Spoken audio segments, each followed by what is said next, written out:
Hi అండి, welcome to ఏహీ classes. ఈరోజు science మెథడాలజీలో important అయిన హెర్బేరియం, వైవేరియం, అక్వేరియం,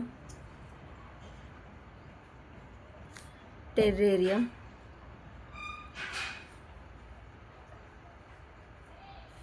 నక్షత్రశాల వీటి గురించి తెలుసుకుందాం. క్లాస్లోకి పోయే ముందు మా ఛానల్ ఏహీ క్లాసెస్ని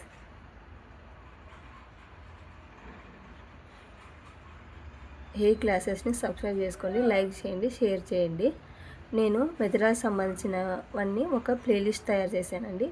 ఏహీ క్లాసెస్ లోగోని ఆ పిక్చర్ని కొడితే మీకు ప్లేలిస్ట్ కనిపిస్తుందండి. ఆ ప్లేలిస్ట్ని కొడితే మీకు సైకాలజీలో కావాల్సిన మీకు వైగార్డ్స్కి కానీ ఇలాంటివి నేను సైకాలజీది ఒక ప్లేలిస్ట్ పెట్టాను, మెథడాలజీకి ఒక ప్లేలిస్ట్ పెట్టానండి. మీకు యూజ్ అవుతుంది ఖచ్చితంగా, అది ఒకసారి చూడండి. అన్ని టెట్ డిఎస్సిలో ఏవేవి అడిగారో ఆ టాపిక్ని తీసుకొని నేను చేయడం జరిగిందండి. కాబట్టి మీకు చాలా ఉపయోగపడుతుంది ఖచ్చితంగా. ఆ ప్లేలిస్ట్ పోయి సైకాలజీకి సంబంధించిన వీడియోలు, మెథడాలజీకి సంబంధించిన వీడియోలు ప్లేలిస్ట్ తయారు చేశానండి. వాటిని ఖచ్చితంగా చూడండి, ఖచ్చితంగా యూజ్ ఉంటుంది. ఈరోజు క్లాసు హెర్బేరియం గురించి తెలుసుకుందాం. హెర్బేరియం, వైవేరియం, అక్వేరియం, టెర్రేరియం, నక్షత్రశాల గురించి తెలుసుకుందాం. హెర్బేరియం అంటే జీవశాస్త్ర బోధనలో హెర్బేరియం అతి ముఖ్యమైనది. దాన్ని రూపొందించడంలో విద్యార్థి నైపుణ్యాలు అభివృద్ధి చెందుతాయి.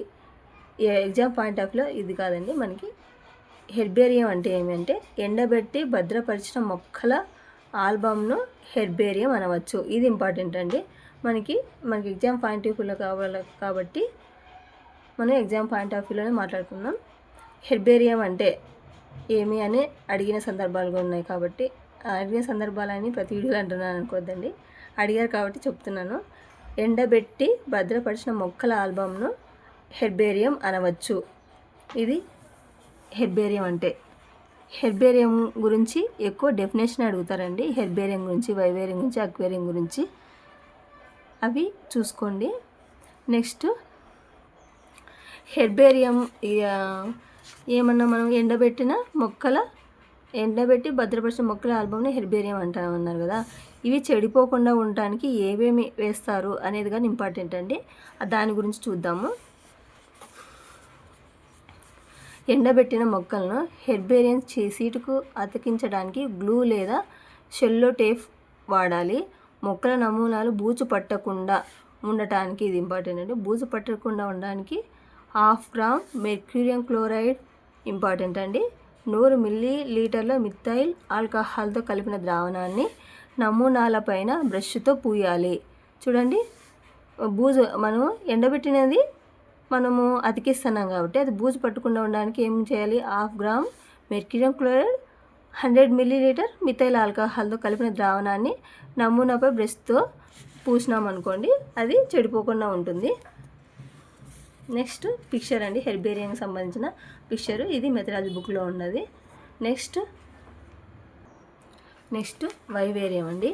వైవేరియం అంటే మనకి టెట్ కానీ డిఎస్సిలో కానీ అడిగే పాయింట్ ఏమంటే, వైవేరియం అంటే మొక్క యొక్క సహసిద్ధమైన ప్రయోగశాల లేదా సహసిద్ధమైన వాతావరణం. ఇది గుర్తుపెట్టుకోండి. మీకు కొంచెం మ్యాటర్ కావాలంటే చూడండి. వైవేరియం ఏర్పాటు చేసి నిర్వహించడం వల్ల మొక్కల యొక్క సహసిద్ధమైన వాతావరణం గురించి తెలుసుకోవడానికి విద్యార్థులకు అవకాశం లభిస్తుంది. ఇదంతా అంత ఇంపార్టెంట్ కాదు కదండి. మొక్కల యొక్క సహసిద్ధమైన వాతావరణం గురించి తెలిపేది వైవేరియం. ఇది ఇంపార్టెంట్ అండి, ఇది గుర్తుపెట్టుకోండి. మొక్కల యొక్క సహసిద్ధ ప్రయోగశాల అని కూడా అనొచ్చు. ఇది ఏమంటే ఈ పిక్చర్ చూడండి, తడి మట్టిలో మొక్కలు పెంచే ఉపకరణం అనమాట వైవేరియము. నెక్స్ట్ టాపిక్ చూద్దాము. నెక్స్ట్ అక్వేరియం గురించి తెలుసుకుందాం. అక్వేరియం గురించి తెలుసుకునే ముందు ఒక చిన్న ఇంపార్టెంట్ పాయింట్ ఉంది, ఇక్కడ చూడండి. వైవేరియం మనం జాగ్రత్తగా పరిశీలిస్తే సీసా లోపలి భాగం పైన నీటి ఆవిరి, చిన్ని నీటి బిందులు ఏర్పడడాన్ని చూడవచ్చు.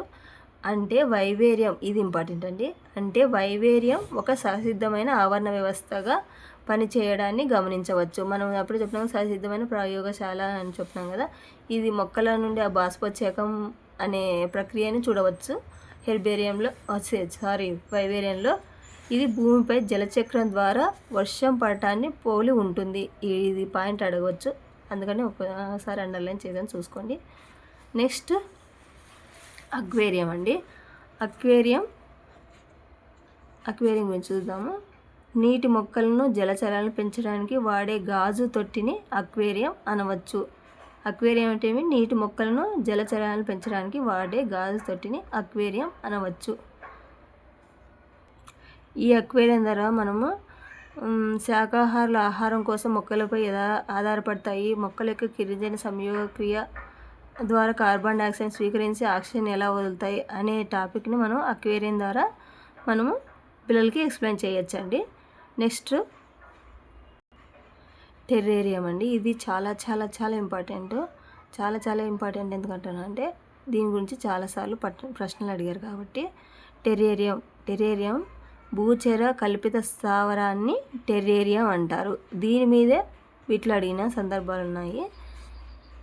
టెర్రేరియం ద్వారా సహసిద్ధమైన వాతావరణంలో ఉభయచరాలు ప్లస్ భూచరాలైన జీవుల జీవన విధానం గురించి ప్రత్యక్ష అనుభవం ద్వారా పరిశీలించవచ్చు. ఇది కూడా వైవేరియాన్ని పోలి ఉంటుంది. టెర్రేరియం దేని పోలి ఉంటుంది అని కూడా మనల్ని క్వశ్చన్ వేయచ్చు. వైవేరియాన్ని పోలి ఉంటుంది. చూడండి, టెర్రేరియంలో ఉభయచరాలు భూచరాలైన జీవుల జీవన విధానాన్ని ప్రత్యక్ష అనుభవం ద్వారా పరిశీలించవచ్చు. భూచర కల్పిత స్థావరాన్ని టెర్రేరియం అంటారు. టెర్రేరియం ద్వారా సహసిద్ధమైన వాతావరణంలో ఉభయచరాలు భూచరాలైన జీవుల విధానం గురించి మనము తెలుసుకోవచ్చండి. ఇది ఇంపార్టెంట్. చూడండి దీని పిక్చరు. వైవేరియంలో ఓన్లీ మట్టి ఉండి తడి మట్టి ఉండి మొక్కలు పెంచరు. ఇక్కడ మట్టి ఉంది, వాటర్ ఉంది, మొక్కల పెంచే విధానం ఉంది. చూడండి, దీని డిఫరెంట్, దాని పోలి ఉంటుంది. నెక్స్ట్ నక్షత్రశాల, దీన్ని ప్లాంటోరియం అంటారు. దాని గురించి తెలుసుకుందాం. నక్షత్రశాలను ప్లాంటోరియం అని ఇంగ్లీష్లో అంటారు. ఖగోళ శాస్త్ర విషయాలను ప్రదర్శించే భవనాన్ని నక్షత్రశాల అంటారు. అంటే ఆకాశంలో జరిగే విషయాల్ని భూమి మీద ఒక భవనంలో ప్రదర్శించేదాన్ని నక్షత్రశాల అంటారు. దీని ముఖ్య ఉద్దేశం సామాన్య మానవునికి ఖగోళంలో నక్షత్ర మండలాలు, నక్షత్ర రాశులు, నక్షత్రాల గ్రహాలు, ఉపగ్రహాలు, తోక చుక్కల ఉనికి, వాటి గమనాలు మొదలైన విషయాలను విశదపరిచి ప్రత్యక్ష అనుభూతిని కలిగించడం. ఇది ఇంపార్టెంట్. చూడండి,